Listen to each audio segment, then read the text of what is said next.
uh, belajar firman Tuhan bersama-sama pada malam hari ini. Adapun saudara kita yang akan memimpin pada malam hari ini akan sharing kebenaran firman Tuhan, yaitu Bapak Beni Christian Karismata dari Jakarta. Judul atau tema malam hari ini adalah apa yang disukai Allah. Bapak Beni akan berbagi kepada kita tentang firman Tuhan. Oleh sebab itu, waktu dan kesempatan saya serahkan kepada Pak Beni. Silakan, Pak. Ya, shalom. Shalom, saudaraku, para sahabat Kristus yang dikasihi Tuhan Yesus. Selamat berjumpa, kiranya salam damai sejahtera dari Tuhan Yesus buat kita semua.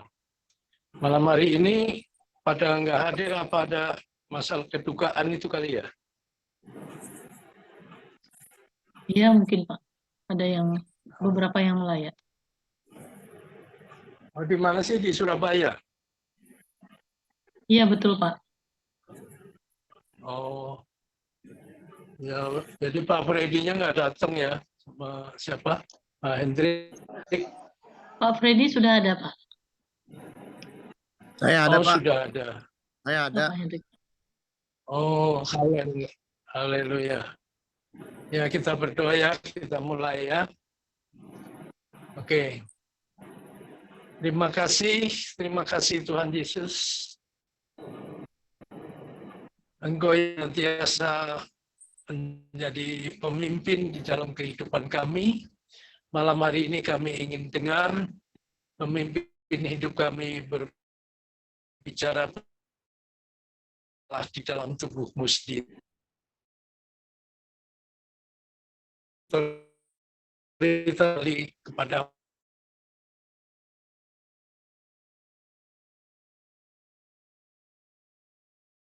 ini, kalau yang bilangnya untuk kami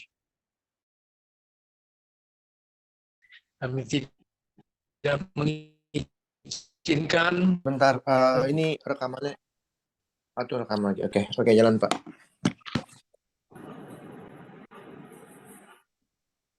Ya, gimana? Ya Pak, nggak apa-apa Pak. Tadi rekamannya hilang. Oh, diulang ya? Ya, oke.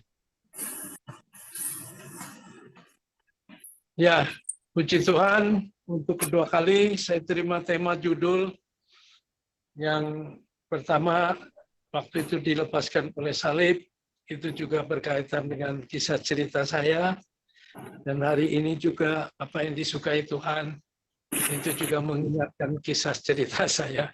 Saya agak heran juga ya. Ini yang ngasih judul siapa ya, Bu Ayu ya? Kok bisa ngepas gitu ya? Pak Sinto Pak, Pak Sinto. Jadi, oh iya, luar biasa nih Pak Sinto, kayaknya kok bisa ngerti gitu ya. Jadi maksudnya apa? Saya dulu udah lebih dari 10 tahun ya, ceritanya mungkin 40 atau lebih dari 40 tahun yang lalu. Saya statusnya sudah Kristen, tapi sebetulnya tidak mengakui bahwa Tuhan itu ada, Allah itu ada, cerita tentang salib, Yesus digantung di kayu salib, itu kayaknya cuma cerita dongeng, tapi mulutnya sih ngaku-ngaku percaya. Nah, jadi sebetulnya status Kristen, tapi saya tidak mengerti apa yang disukai Tuhan. Nah, ini cocok. Oleh sebab itu, sekarang saya bisa memberi informasi, nanti cerita panjangnya di ruang diskusi aja, karena ini habis waktunya. Jadi intinya, orang percaya mau mengenal Tuhan, tidak mengenal apa yang disukai Tuhan, itu nonsen ya. Nah, mari kita mulai dengan slide.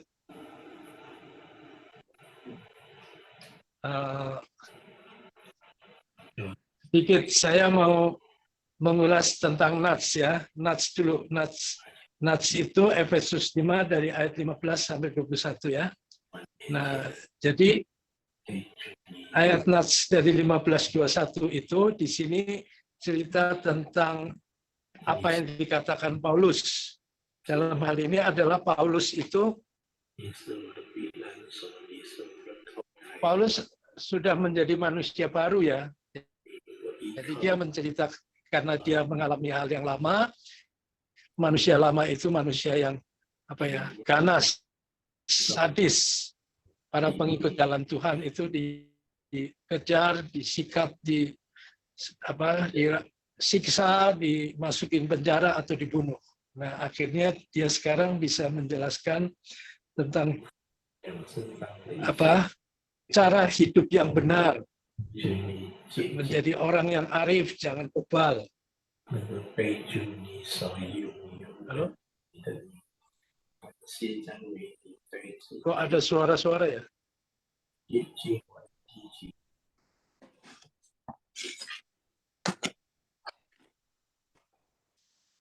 Ini udah siap belum ya? Halo? Lanjut, sudah Lanjut dimatiin, Pak, silakan Lanjut. Pak. Lanjut Ya. Pak. Ya, jadi si Paulus ini sekarang sudah menjadi manusia baru setelah mengalami perjumpaan dengan Tuhan. Dia berbicara tentang dari 15:21 itu intinya adalah tentang manusia arif, manusia mengerti. Contoh yang dua penjahat di sebelah kanan kiri Yesus, yang satu sadar, akhirnya bertobat. Kira-kira begitu ya, itu namanya orang arif. Kemudian menggunakan waktu yang sebaik-baiknya, hidup yang mengucap syukur, ya, dan saling merendahkan diri, dan seterusnya. Nah, apa yang disampaikan oleh Paulus itu sebetulnya diperlukan para tubuh untuk mengerti hidup yang kekal. Ketika para tubuh umat Tuhan tidak bisa mengerti hidup yang kekal, ya semua itu tidak akan terjadi sebetulnya. Nah, kemudian ini slide dimulai, apa yang disukai Allah, ya. Jadi untuk mengenal apa yang disukai Allah, kenapa harus mengenal?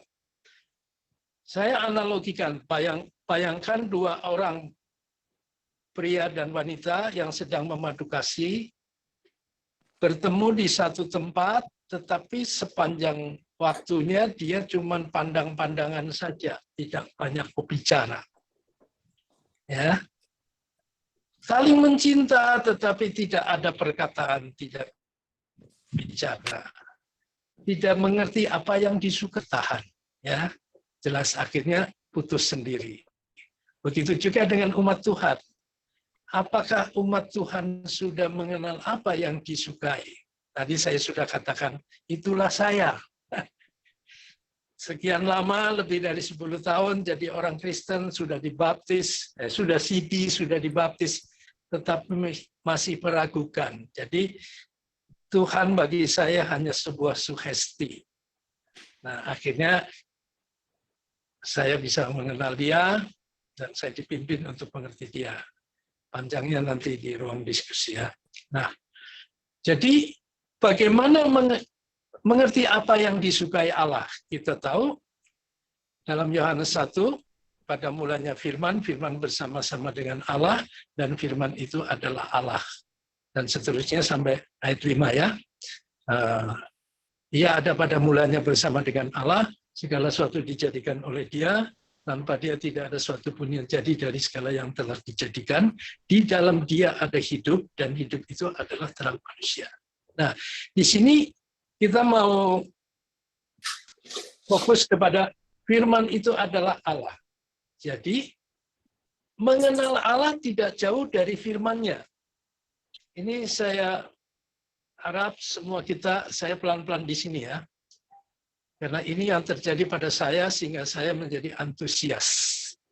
Apa hubungan antara firman yang menjadi sumber hidup dengan aku sebagai tubuh yang hidup? Ada hidup di dalam tubuh. Tetapi hidup yang ada di dalam tubuh ini sebetulnya berasal dari firman. Tapi bagaimanakah rincian hubungan yang jelas antara firman, hidup, dan tubuh? Nah, mari kita lihat. Dalam 1a, demi aku sendiri, aku telah bersumpah. dari mulutku, perhatikan yang merah mana, mulutku telah keluar kebenaran. Jadi dari mulutku, ku besar Allah, ada kebenaran, yaitu suatu firman yang tidak dapat ditarik kembali, dan semua orang akan bertekuk lutut di hadapanku dan akan bersumpah setia dalam segala bahasa. Berikut, yang bagian B. Demikianlah firmanku yang keluar dari mulutku. Ada kata mulut lagi.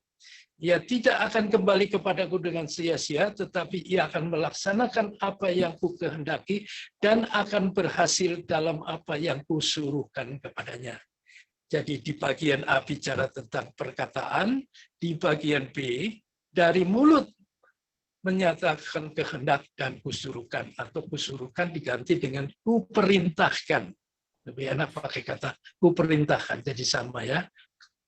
Kemudian yang berikut, slide-nya ditarik ke atas ya.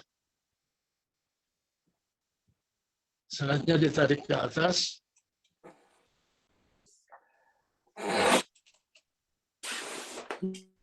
Di dalam dia ada hidup, dan hidup itu adalah terang manusia. Jadi dari ABC, firman yang menjelaskan hidup, kata kunci di sana ada perkataan kebenaran yang keluar dari mulut Allah, di bawah itu yang di kotak. Perkataan kebenaran yang keluar dari mulut Allah, ada kehendak dan perintah. Nah, ini semua para tubuh yang hidup, sepanjang hari-hari kehidupannya, ada perkataan, cuman perkataannya bukan lagi kebenaran. Ya, ada kehendak dan perintah. Tiga hal ini sedang diberlakukan atau sedang berlangsung di dalam tubuh. Oke, berikut skema ya, yang bawah. Turun ada skema. Di slide-nya turun ke bawah, nah itu. Jadi saya merunut kembali ke dalam Yohanes 1 ayat 4. Di dalam dia, ada kata dia itu, ada hidup. Dan hidup itu adalah terang manusia. Dia itu, kembali ke kata dia, tanda panah ke bawah. Dia, tanda panah ke bawah, menjelaskan firman. Ya. Nah, jadi ini satu kesimpulan dari kalimat di atas. Firman mengandung dua arti. Perkataan kebenaran, garis lengkung ke kanan titik-titik yang A di atas. Perkataan kebenaran dari mulut Allah. Kemudian garis lengkung yang berikutnya P, ya, kehendak dan perintah. Jadi firman itu mempunyai pengertian perkataan kebenaran, ada kehendak dan perintah.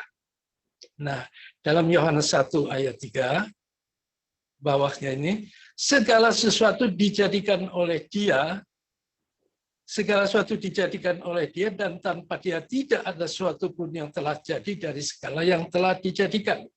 Artinya, firman yang memberi hidup punya kuasa penciptaan, sehingga di dalam perkataan kebenaran, kehendak, dan perintah, para tubuh yang sudah mengenal firman, sudah menyukai akan mengalami hal ini.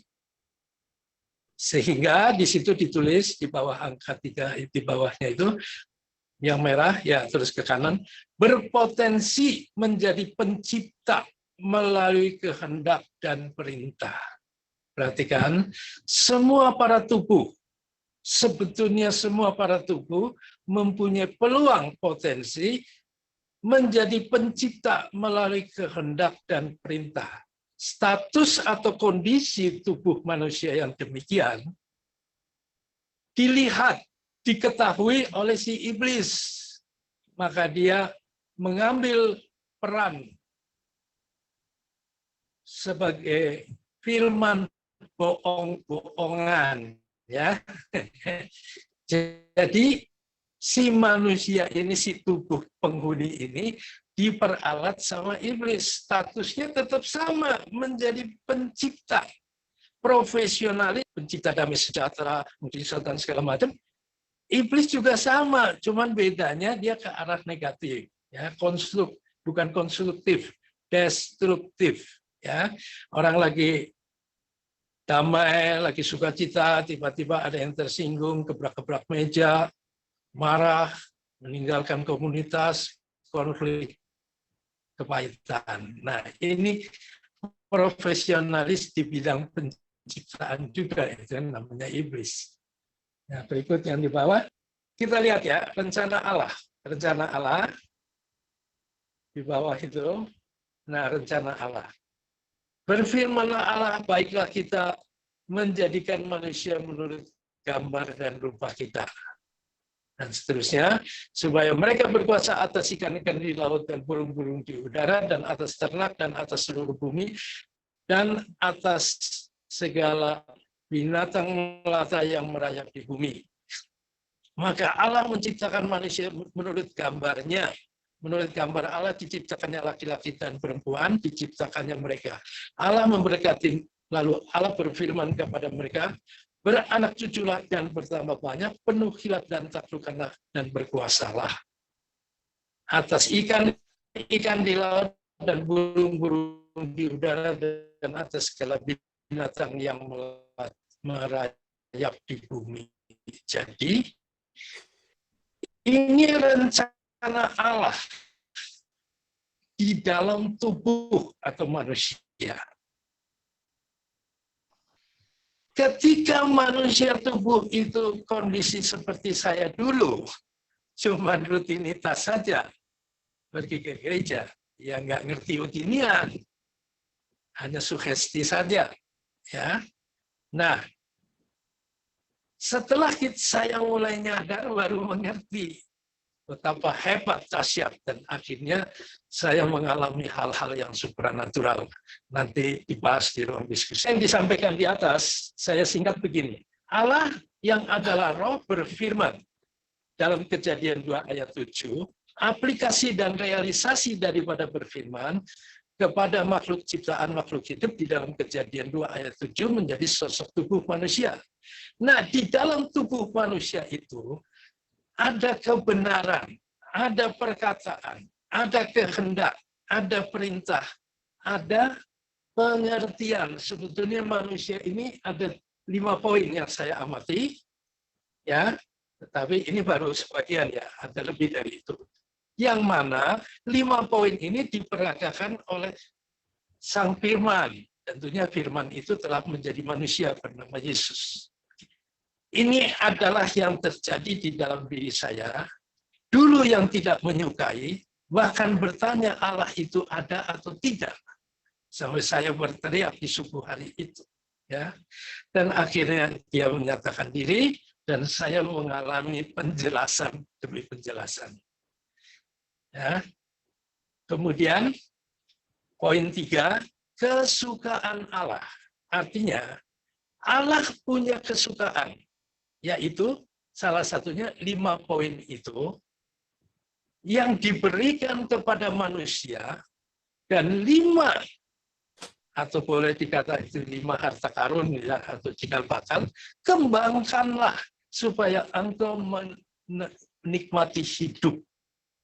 Ya, sebentar, sorry, aku minum. Nah, ini sebetulnya kesukaan Allah. Berikut di bawah, karena begitu besar kasih Allah akan dunia ini, sehingga ia telah mengaruniakan anaknya yang tunggal, supaya setiap orang yang percaya kepadanya tidak binasa, melainkan beroleh hidup yang kekal. Jadi 5 poin tadi di atas harusnya berkembang. Jadi kasih Allah yang memberikan hidup kekal punya perangkat 5 poin itu, ya, tetapi manusia tidak mengerti karena sudah terjadi tragedi di Taman Eden dalam Kejadian 3 ayat 6, ya, sehingga perangkat ini tidak dimengerti oleh para penghuni tubuh, dan hal ini dimanfaatkan sama si iblis. Nah, lalu realisasi dari Yohanes 3 ayat 16, yaitu setiap orang yang percaya tidak binasa melainkan beroleh hidup yang kekal. Allah Bapa mengirim paket hidup kekal itu berupa tubuh yaitu Yesus maksudnya. Nah, ketika Yesus datang ke dalam dunia, ini dia sampaikan, sebab aku telah turun dari surga bukan untuk melakukan kehendak-Ku, tapi untuk melakukan kehendak Dia telah mengutus aku. Tadi kan di 5 poin ada kata kehendak. Ya. Nah, berikut. Barang siapa menolak aku dan tidak menerima perkataanku, ya sudah ada hakimnya, yaitu firman yang telah kukatakan. Ini bisa digedein, oh bisa. Barang siapa menolak aku tidak menerima perkataanku, ia sudah ada hakimnya, yaitu firman yang telah kukatakan. Perkataan, ada kan di 5 itu? Nah, jadi Bapak menaruh kesukaan di 5 poin itu, Yesus datang memperagakan barang-barang itu, perangkat itu. Nah, terus yang 4C, aku berkata-kata bukan dari diriku sendiri, tapi Bapa yang mengutus aku. Dialah yang memerintahkan aku untuk mengatakan apa yang harus aku katakan dan aku sampaikan. Yesus itu apa ya? Presenter dan teknisi untuk menjelaskan kepada umat manusia apa yang menjadi kesukaan Bapa yang ditaruh di dalam tubuh. Nah, tentang perkataan. Kemudian poin 4, dan aku tahu perintahnya adalah hidup yang kekal. Jadi apa yang aku katakan, aku menyampaikannya sebagaimana yang difirmankan oleh Bapa kepadaku. Jadi Yesus itu adalah wujud nyata dari Yohanes 3 ayat 16 dalam bentuk tubuh. Dengan tubuhnya dia sedang menjelaskan perangkat kehidupan yang diberikan oleh Bapa, yang menjadi kesukaan Allah Bapa. Kemudian di 4E, pencuri datang untuk mencuri dan membunuh dan membinasakan. Aku datang supaya mereka mempunyai hidup dan mempunyai dalam segala kelimpahan. Tadi di atas ada dikatakan di dalam Dia, di dalam firman ada hidup. Nah, Dia sendiri datang sebagai firman yang hidup, menjelaskan hati-hati. Ada pencuri yang datang. Aku datang supaya kalian mempunyai hidup. Gimana caranya? Dengarkanlah apa yang aku katakan. Kira-kira begitu ya. Nah, berikut. Lagi ya, turun lagi slide. Turun slide-nya. Ini bisa turun nggak slide?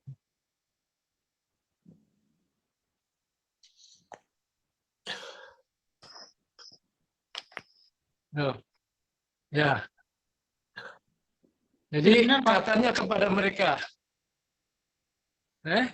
Ya, betul-betul. Katanya kepada mereka, setiap orang yang mau mengikut aku, ia harus menyangkal diri. Memikul salib setiap hari dan mengikut aku. Jadi ini maksudnya apa? Tadi di poin 4 Yesus sedang menjelaskan bahwa dia adalah penjelasan dari Bapa. Bapa berkata-kata lewat dia.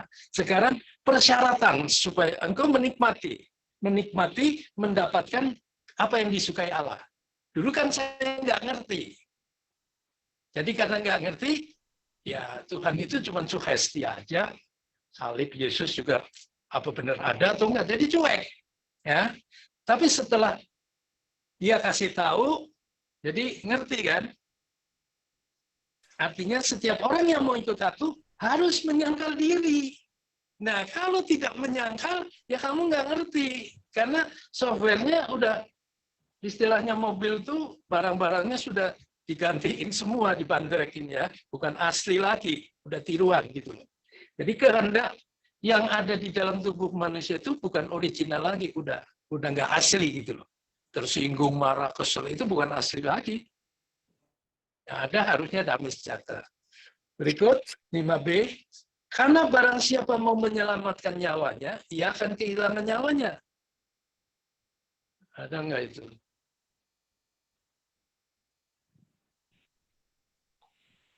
Ia akan kehilangan nyawanya, tetapi barang siapa kehilangan nyawanya karena aku, ia akan menyelamatkannya. Ya. Nah, jadi nyawa itu apa? Nyawa itu segala bentuk keinginan yang dimaksud. Yesus tidak ada milik yang harus dipertahankan. Nyawa itu kehendak perintah. Ya. Dia memberikan nyawanya, nyawa makhluk ada di dalam darah. Dia ada hubungan apa itu darah, nyawa, dan iman. Di dalam Roma 3 ayat 25, Kristus Yesus telah ditentukan oleh Allah menjadi jalan pendamaian karena iman di dalam darah. Nah, kata iman di dalam darah, apakah ketika kita tuang darah secair ke dalam gelas, lalu kita melihat iman, karena bahasa kalimatnya iman di dalam darah. Tentunya bukan demikian. Artinya dia menumpahkan darah karena dia punya harap, punya keinginan untuk menebus dosa. Nah, itulah iman di dalam darah. Nah, jadi sebetulnya iman Kristen yang original itu sampai pada tingkat nyawa. Nah, saya pernah mempraktekkan Roma 6 ayat 5, sebab jika kamu telah menjadi satu dengan apa yang sama di dalam kematian, kamu akan menjadi satu dengan apa yang sama di dalam kebangkitan. Itu pergumulan saya bertanya, Tuhan, apakah aku masih punya iman? Yang namanya iman itu bagaimana?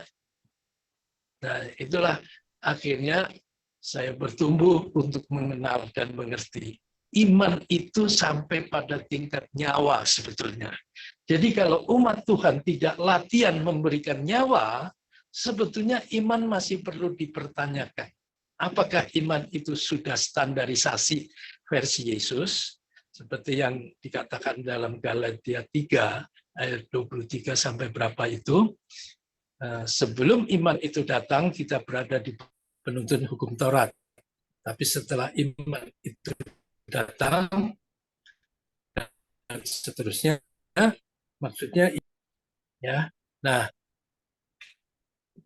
kemudian maka kata Yesus kepada mereka, aku berkata kepadamu, sesungguhnya jikalau kamu tidak makan daging anak manusia dan minum darahnya, kamu tidak mempunyai hidup di dalam dirimu. Ini kiat-kiat ya, kiat-kiat bahwa kalian, aku ajar apa yang disukai oleh Allah sebetulnya. Ya, nah, terima kasih buat Pak Sinto ini. Terima kasih. Pak Sinto udah 2 kali ngajar saya ini untuk merefreshing ya, luar biasa. Jadi di sini saya memang diajar untuk mengenal apa yang disukai Allah. Nah, makanya saya bisa berkata, dia sedang mengajar kepada kita untuk mengerti kesukaan Allah. Setelah kita mengerti kesukaan Allah, kita akan melekat kepada dia. Otomatis, para kekasih yang menyukai wanita, wanita menyukai prianya, pasti dengar omongannya. Ini luar biasa nih, luar biasa apa yang disukai Allah. Ya. Jadi Yesus menjelaskan, barang siapa makan daging apa? Jika kamu tidak makan daging anak manusia dan minum darah, kamu tidak mempunyai hidup di dalam dirimu. Nah, Allah itu kan hidup. Di dalam dia ada hidup. Di dalam firman ada hidup. Kalau kamu tidak makan daging dan minum darah, kamu tidak punya hidup. Makanya firmannya numpang lewat gitu loh. Padahal hidup itu dahsyat. Hidup itu berpotensi sebagai penciptaan. Luar biasa ya. Barang siapa makan dagingku dan minum darahku, ia mempunyai hidup yang kekal. Dan aku akan membangkitkan dia pada akhir zaman. Itu yang dibahas di Efesus 5 ayat 15-21. Apa yang dikatakan oleh Paulus, itu masuk ke ranah wilayah hidup yang kekal sebetulnya. Berikut, sebab dagingku adalah benar-benar makanan dan darahku adalah benar-benar minuman. Nah, barang siapa makan dagingku dan minum darahku, ia tinggal di dalam aku dan aku di dalam dia. Jadi apa sebetulnya daging dan darah? Ya, daging itu bicara tubuh. Darah itu bicara nyawa, bicara kehendak, bicara roh juga. Ya, jadi darah itu mengalir di sekujur tubuh kita, memberi hidup kepada setiap sel jaringan organ tulang sistem, dan kita harus melakukan deklarasi ini. Dan saya lakukan ya, setiap hari kalau makan minum, saya makan daging dan minum darah. Dan saya katakan terima kasih buat tubuhmu, aku makan tubuhmu, aku mempunyai hidupmu, tinggal di dalam engkau dan engkau di dalam aku. Dan aku melakukan kehendakmu, karena engkau yang hidup di dalamku, perkataanmu, pengertianmu, pikiran dan perasaanmu, dan berotoritas di dalam otoritasmu. Silakan Tuhan Yesus, ini tubuhmu, kita makan bersama-sama di dalam tubuh ini. Nah, nggak tahu gimana ya, itu keluar sendiri karena penghayatan ini. Berikutnya, oh ya, bahkan ketika beberapa waktu yang lalu, mungkin setahun sebelum COVID, lama sebelum COVID ya, saya ada di Alam Sutra, di Tangerang sini, saya lagi makan siang, tiba-tiba ada perkataan yang keluar. Cara makan pun dirubah. Terima kasih buat darah perjanjianmu yang kekal, yang mengalir di sekujur tubuh ini. Dan darah perjanjianmu hanya akan menyerap zat-zat makanan yang berguna saja bagi pembangunan sel jaringan tubuhmu. Semua yang tidak berguna akan segera dibuang ke dalam jamban. Karena darah kan fungsinya menyerap zat-zat makanan. Dan kita tidak luput dari makanan-makanan yang berpotensi untuk racun atau penyakit ya. Sayur-sayuran di pasar pun tidak bebas dari pestisida. Makanan juga tidak bebas dari kolesterol dan sebagainya. Sehingga dengan demikian, saya makan apa saja yang bisa dimakan. Yang penting darah Yesus sudah menetralkan. Selesai. Jadi saya nggak pusing dengan apa kata orang. Kira-kira gitu. Nah, berikutnya, sampai di mana tadi? Nah, tadi sampai di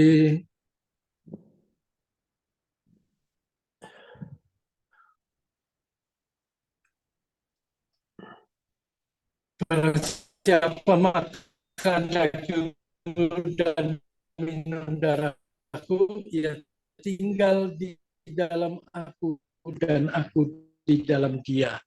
Sama seperti Bapa yang hidup mengutus aku dan aku hidup oleh Bapa, demikian juga barang siapa yang memakan aku akan hidup aku. Apa maksudnya memakan aku? Memakan aku itu berbicara firman, ya, tubuh Yesus. Berikut sampai pada kesimpulan, ya. Jadi salah satu dari 3 sifat karakter Allah, Maha Adil, Maha Kuasa, Maha Kasih, yaitu kasih. Jadi ketika kita mengenal apa yang disukai Allah, yaitu Yohanes 3:16, sebetulnya kita harus mengenal kasih. Karena tanpa kasih, sebetulnya kita tidak mengenal hidup. Yesus tidak akan bisa melakukan proyeknya Bapa kalau dia tidak memiliki kasih. Kasih itu tidak mementingkan diri. Filipi 2 ayat 5. Hendaklah kamu dalam hidupmu bersama menaruh pikiran dan perasaan yang terdapat juga dalam Kristus Yesus, yang walaupun dalam sebagai milik yang harus dipertahankan. Jadi dia tidak punya milik yang dipertahankan. Nah, kenapa dia tidak ada milik yang dipertahankan? Kalau dia selalu memberi, kan berarti defisit. Tetapi kalau dia memberi, berarti akan selalu surplus, seperti air keran. Air kerannya dibuka, airnya terus mengalir sepanjang saluran masih berfungsi, kan?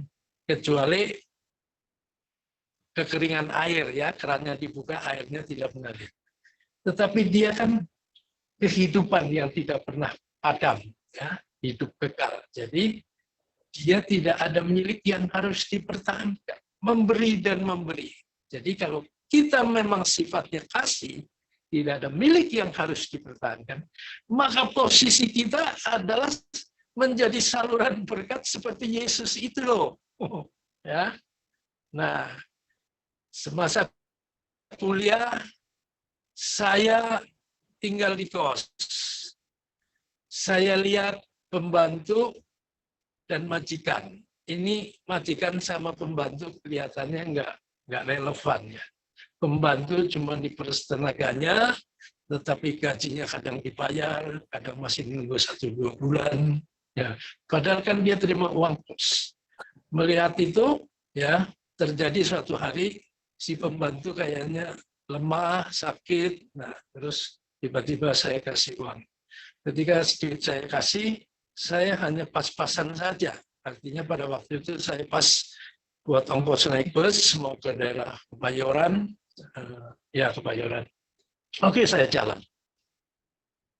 Saya tidak mengharapkan apa-apa. Tapi apa yang terjadi? Ini satu contoh kasus. Ya, ternyata pulangnya saya berlebihan. Kemudian ketika saya naik bus menuju ke rumah sakit Sumber Waras di Grogol, mau tengok, mau layak, ada pengamen. Pengamen itu kebetulan menyanyikan lagu rohani. Waktu itu saya mau kasih, orang biasa kan kasih 200 atau 300 uang logam. Tapi waktu itu ini mah nggak pantas kasih recehan. Aku kasih 1.000 aja. Ketika saya mau kasih 1.000, tiba-tiba ada yang bilang dalam hati, kenapa kamu nggak kasih 5.000? Rasanya berat. Saya eyel-eyelan 1.000, 5.000. Ya udah saya kasih. Ya, duitnya lagi ngepas-ngepas gitu kan. Ternyata apa yang terjadi? Ketika saya memberikan 5.000, saya kan nggak mikir ya. Pulangnya saya dapat 50.000 tuh 10 kali lipat. Nah, contoh, jangan kita mempertahankan milik. Kalau yang apa yang dikatakan. Nah, inilah yang terjadi. Suatu hari saya dengan teman lagi makan hamburger ya di restoran. Tiba-tiba ada yang bilang begini, kamu enak ya makan. Coba kamu lihat, tiba-tiba muncul di gambar saya itu, saya melihat seseorang yang sedang susah. Wih, lagi makan, tiba-tiba nggak tahan, air mata saya keluar. Oke, cepat kita selesaikan, kita makan. Yuk kita pergi beli beras. Saya pergi beli beras, saya antar ke sana. Ternyata dia juga sedang bermasalah. Nah, ini tidak sama halnya dulu dengan saya yang tidak mengenal kesukaan Allah. Sampai bilang Yesus Tuhan itu ada dan enggak. Salib itu cerita dongeng atau laporan sejarah belaka. Nah, tapi setelah saya dididik Tuhan untuk mengenal dia, ternyata kasih terjadi. Lalu tergeraklah hatinya oleh belas kasihan. Berapa kali saya mengalami itu. Saya lagi bawa motor, lihat orang di pinggir jalan lewat. Tiba-tiba Tuhan tegur. Kau lihat yang tadi, kenapa kau biarin? Oh gitu. Saya balik putar. Balik putar. Nah, ternyata berapa kali akhirnya saya ketemu. Ternyata yang jalan-jalan yang cari barang-barang rongsokan itu adalah seorang pemulung anggota gereja. Coba bayangin. Kasihan sekali. Nah, inilah. Oke. Simpulan kita bahwa itu ada 3 tanda panah ya.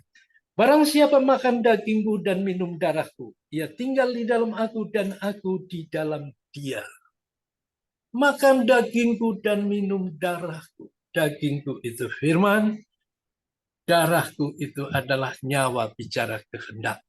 Jadi membaca firman, menjadikan firman itu sebagai sumber hidup. Ia tinggal di dalam aku dan aku di dalam dia. Ketika kita tinggal di dalam aku, ini aku A besar ya, Tuhan Yesus. Yesus itu kan firman yang menjadi manusia. Firman itu kan tadi ada kata kuncinya, hidup perkataan. Yang atas itu ya, yang atas sekali. Masih ingat? Masih ingat ya, yang atas sekali. perkataan kebenaran, kehendak, dan perintah. Jadi tinggal di dalam aku artinya ada perkataan dia, ada nasihat, ada saran. Tinggal di dalam aku dan aku di dalam dia. Tinggal di dalam Yesus, Yesus di dalam dia artinya di dalam kita. Dia bicara. Nah, ini nanti ada penjelasan di dalam kesaksian. Silahkan catat aja ya.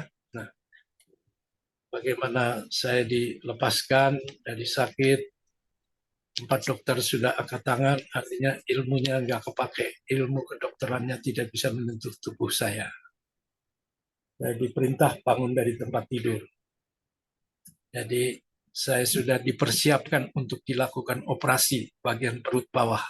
Ya, karena ahli hepatolognya itu memutuskan saya harus dioperasi.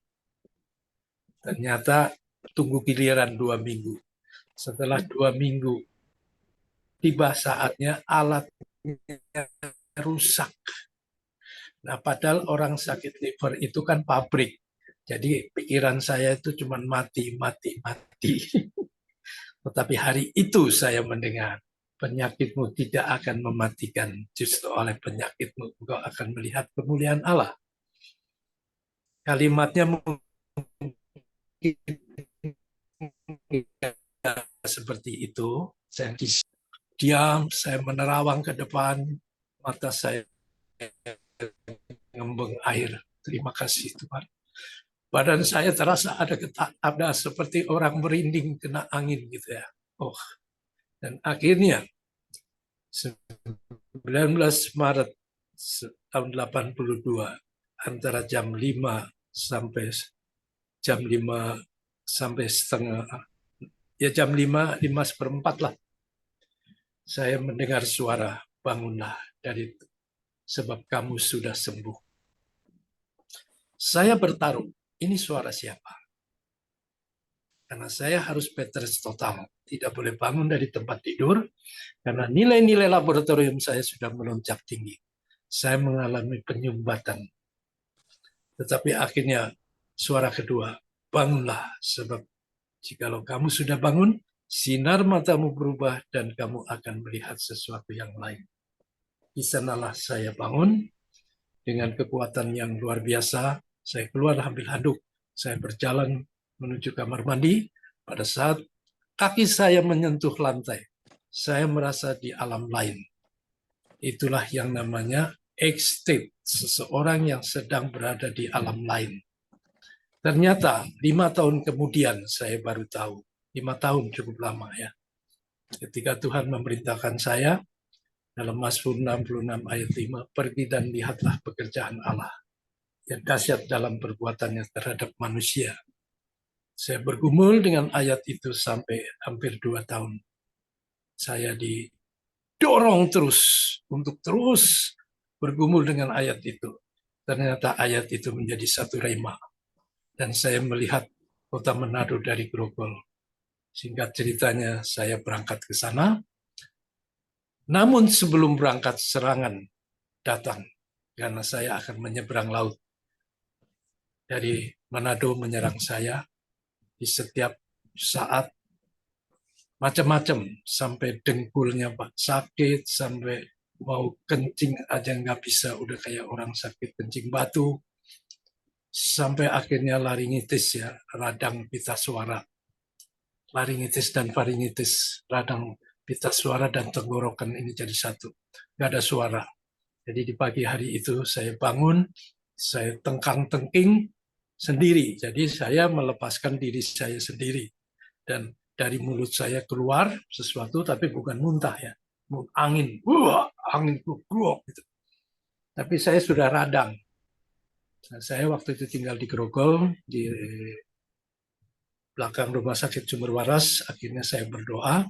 Ketika saya berdoa, Tuhan menampakkan wajah seorang dokter di Sumber Waras itu, dan saya datang ke sana, saya bertemu, karena dokter ini juga peserta atau saya lupa, mungkin dia panitia yang persekutuan doa juga, itu orang penting di situ. Akhirnya saya dikasih obat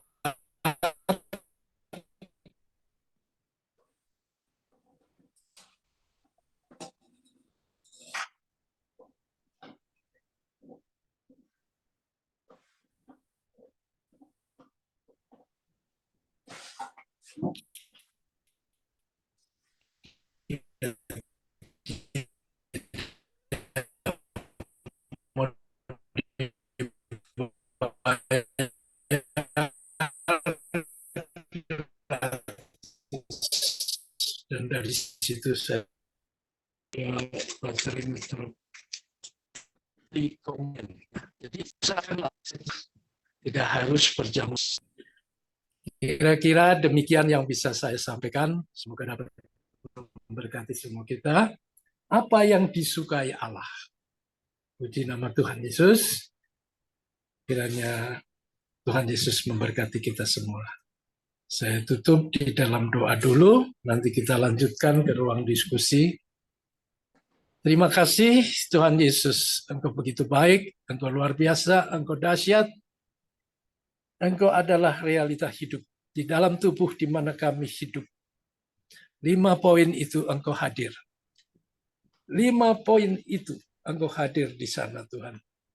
Ya, Engkau menciptakan makhluk hidup yang berasal dari tanah, menjadi patung tanah liat. Ke dalamnya Engkau hembuskan nafas hidup. Ada roh kehidupan. Engkau masukkan ke dalam dirinya apa itu kebenaran, apa itu perkataan, apa itu kehendak, apa itu perintah, apa itu pengertian. Sekalipun manusia sudah tergelincir terjebak kepada wilayah iblis, namun Engkau Sang Pencipta datang melakukan peragaan atas itu semua. Dan Engkau jelaskan semuanya kepada hamba. Dan Engkau buktikan, Engkau nyatakan di dalam realita hidup. Yes, terima kasih Tuhan.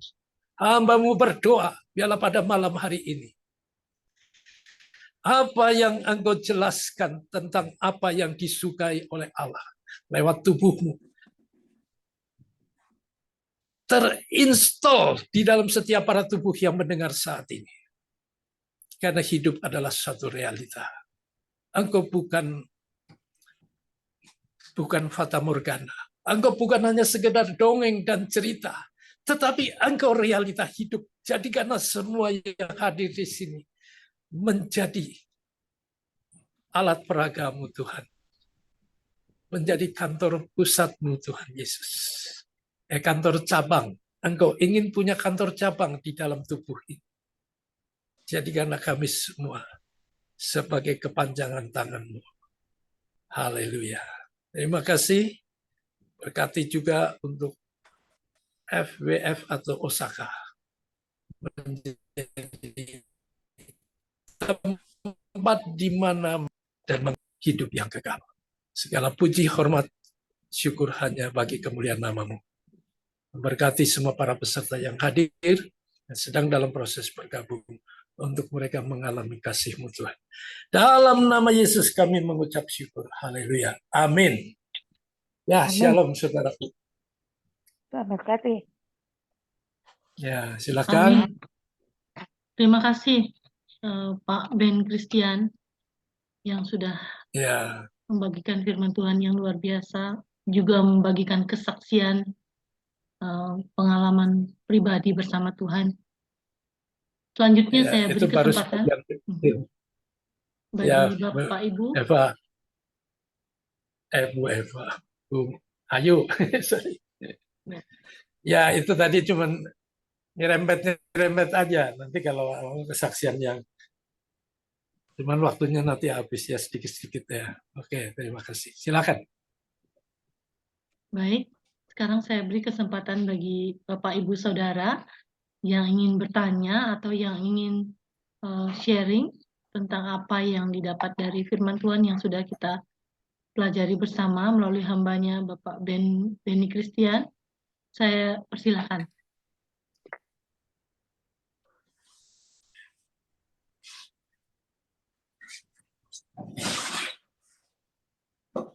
Pak Hendrik, silakan Pak.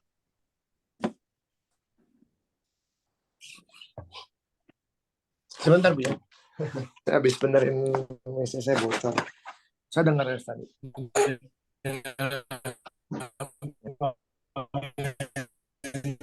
Putus-putus nih Bapak.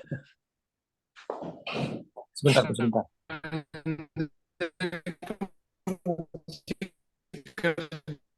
Putus-putus, Pak. Saya stop recording dulu ya. Ya, stop aja. nggak apa-apa.